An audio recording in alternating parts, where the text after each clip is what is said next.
halkan qixxeedha. Helikooftoroon Ameerikaa ergama addaaf Afgaanistaanii kaan gara Paakistaan imalaa jiru.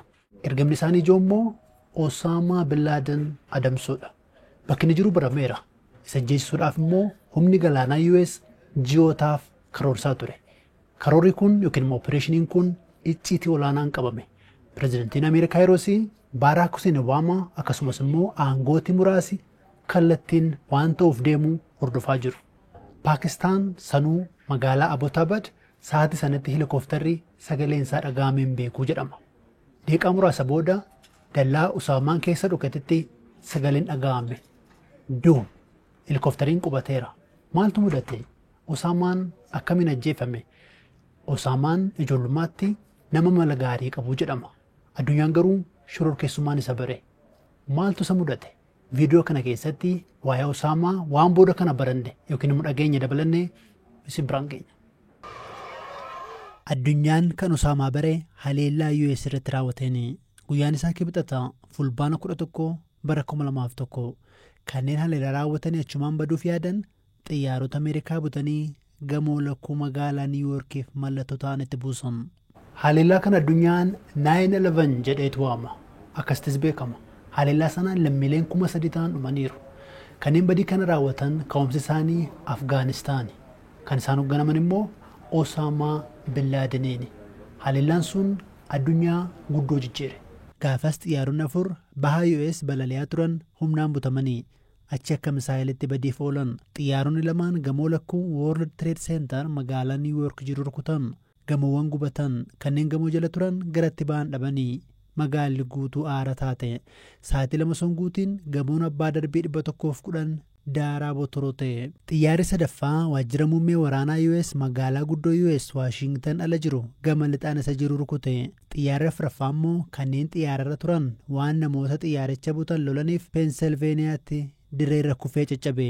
Boodarra akka hubatametti kanneen xiyyaara butan gamoo teessoo mootummaa US Capitol Hill rukutuu yaadanii turanii. Haleellaan Ameerikaatti raawwate osoo ji'an guutiin pireezidantiin Ameerikaa yeroosii George W. Bush waraana Ameerikaa Afgaanistaanitti ergan. Alqaayidaa balleessaa akkasumas immoo Osaamaa Bin Laaden ajjeesaa jedhan. Keessummaa addatti Osaamaaf yookaan ajjeesaa yookaan qabaa fidaa jedhan. Haa ta'u malee barbaachi waggaa 10f kan milkaa'in turre. Ameerikaan qofaa isheen turre biyyoonni lixaa garaa garaas waliin turaniiru. Loltoonni US saffisaan magaalaa guddoo Afgaanistaan Kaabul qabatan erga fulbaana 11 2001 haleellaa gaggeesseen booda Osaamaa Bin Laaden dhokanaa waan jiraatuuf baay'ee mul'atu. Haleellaa booda loltoonni Ameerikaa Osaamaa Bin Laaden gaarreen Tooraa Boora Afgaanistaan keessa jiraachuu adda baafatanii turan. Yeroo sun amaname waraana Tooraa Booraatti adeemsifameen Bin Laaden akka ajjeefamedha. Haa ta'u malee inni gara daangaa Paakistaanitti miliqee ture. Inumaa Paakistaanitti akka artiistitti isa faarfatu. Barbaachi Osaamaa itti fufeera. Bara 2003 sagaleen kan saatu jedhame televezyiinii Al Jazeeraaf ergame. Sagalee yeroon Ameerikaan Iraaq weeraruuf jeetutti gadhiifame kun Musliimonni hunduu keessumaa kan Iraaq jiran waraana qulqulluu labsuu qabu jechuun hima.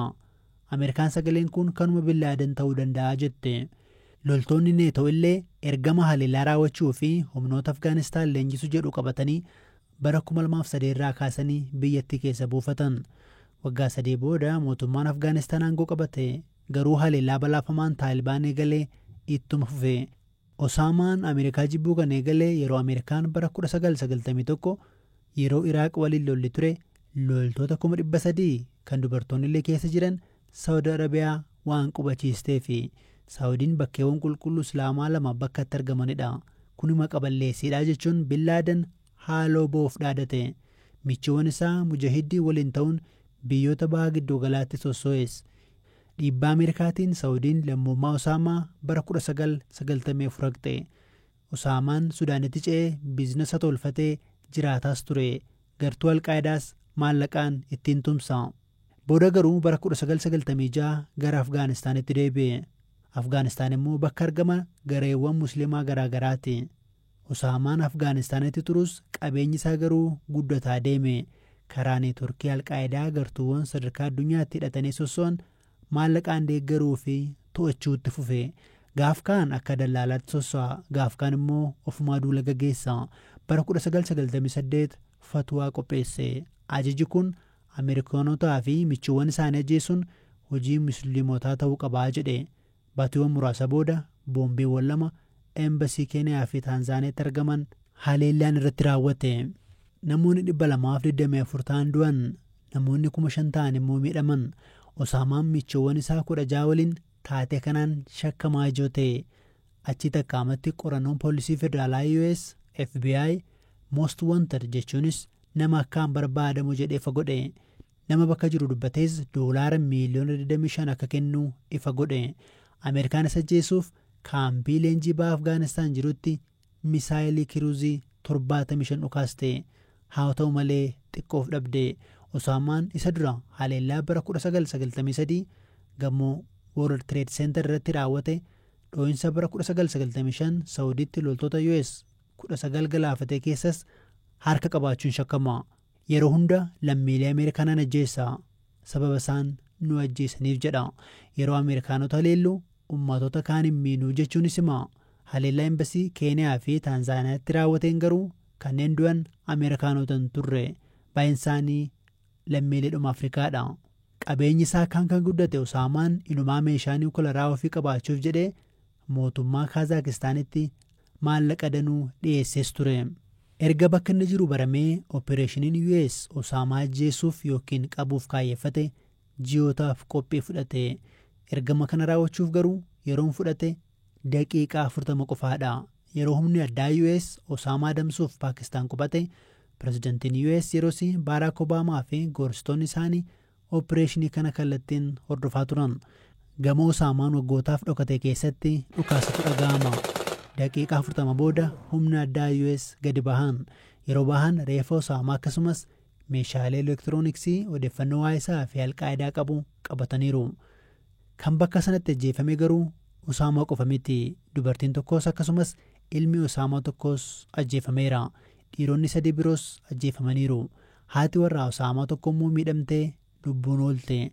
Dubartoota 3 fi ilmaan 13 umaan taanes achumatti dhiisanii ba'an. Haadha warraa 3 Osaamaan qabu keessaa tokko booda akka dubbattetti Osaamaan gamoo sana keessa waggoota 5 jiraateera. Ameerikaan Osaamaa Billaadin ajjeesuudhaaf waggoota 15 oliif carraaqxeetti. Opereeshiniiwwan garaagaraa yeroo garaagaraatti taasifameera. Kan milkaan garuu Baaraak Huseen Obaamaadha. Obaamaan Osaamaan ajjeefamuu isaa erga mirkaneeffatan booda uummataaf akkanatti ifa godhan.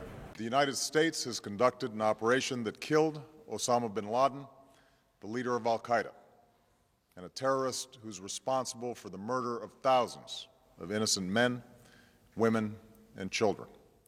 Bakki Osaamaan itti ajjeefame kun Akaadaamii waraana Paakistaan irraa meetira 100 wayii qofa fagaata. Aangawoonni Paakistaan Osaamaan akka achi jiru quban qaban jedhanis namoonni kaan garuu yaada kana shakku. Akka qondaalonni US jedhanitti reeffi Osaamaa galaana keessa akka awwaalamu ta'e. Obaamaan suuraan Osaamaa ajjeefame miidiyaa irratti akka hin qoodamne ajajuun ni yaadatama. Osaamaa Bin Laden eenyudha? Bara 1957 Saawudi Arabiyaatti dhalate. Abbaan isaa Mohammed Bin Laden ijoollee 52 horatan. Isaan keessaa inni 17 irratti dhalate. Abbaan isaa dureessa. Yeroos daandiiwwan Saawudii keessatti ijaaraman keessaa 80 isaantu ijaarsise. Osaamaan ilma dureessaati. Inumaa ijoollummaatti ija laafaa jedhama. Siyaasaa fi amantiitti nama cichuu miti jedhu maatii fi hiriyoonni isaa. Addunyaan akkamiin shororkeessummaan isa bare. Abbaan Osaamaa balaa helikoophtaraa bara 1968 raawwateen boqotan. Kun immoo qabeenya guddaa akka horatu isa gargaare. Barruun hedduu $250 miliyoona Osaamaan qaba jedhanii tilmaamanis yeroos maallaqa inni horate isaa gadi akka ta'e amanama. Ilaalcha Osaamaa wanti jijjiire ijoon yuunivarsiitiidha. Yuunivarsiitii King Abdul Aziz Jiddaa achuma Saawudii Arabiyaa argamutti yeroo baratu barsiisotaa fi barattoota barsiifata amantaa Islaamaa cimsa waliin walitti dhufe. Falmii amantaa fi qorannoo keessa ilaalchi isaa geeddaramee finxaalessaa ta'ee jedhu qorattoonni. Gamtaan Sooviyeet bara 1979 Afgaanistaan weeraruun immoo ilaalchi isaa akkaan jijjiire. Fedha ofiin kooministii dura dhaabbachuuf gara Afgaanistaan malee warra mujaahidiin waliin ta'uunis waraana labse. Ekspertoonni tikaa akka amananitti dhaabbati tikaa US CIA'n hidhattoota mujaahidiin hidhachiisuu fi leenjisuu keessatti qooda qaba ture. Kanneen leenjii kana fudhatan keessaa immoo tokko Osaamaadhuma mataa isaati. Erga Osaamaan du'ee waa'een isaa waan danuu argameera. Kaasettiin baay'ee inni ittiin olola waraabe, itti lallabe, sirba durii Faransaayii fi ergaa deeggartoota isaaf dabarsaa ture dabalatee bakka tokkotti Afgaanistaanitti argameera. Akkasumas kitaabota walitti qabee keessaa haleellaa 9/11 booda kitaabota barraa'an kan bulchiinsa Ameerikaa qeequu fi kaanis argamaniiru. Keessumaa waa'ee Faransaay wantoota barraa'an danuutu argame tarii haleellaarraan ga'uuf karooraa jira laata jedhu ekspertoonni. Kitaabonni kaan waa'ee meeshaa waraanaa, qabsoo fi diinagdee eeranis jiru. Ameerikaan Osaamaa ajjeesuudhaan milkoofteetti. Gareen inni hundeesse Alqaayidaan garuu ammallee jira. Waraana Ameerikaa Afgaanistaan erga weeraree waggaa 20 booda Afgaanistaanii gadhiiseera. Alqaayidaan garuu Afgaanistaan dabalatee biyyoota Saharaa gadii keessatti miseensota horaa jiraa jedhu gabaasonni garaagaraa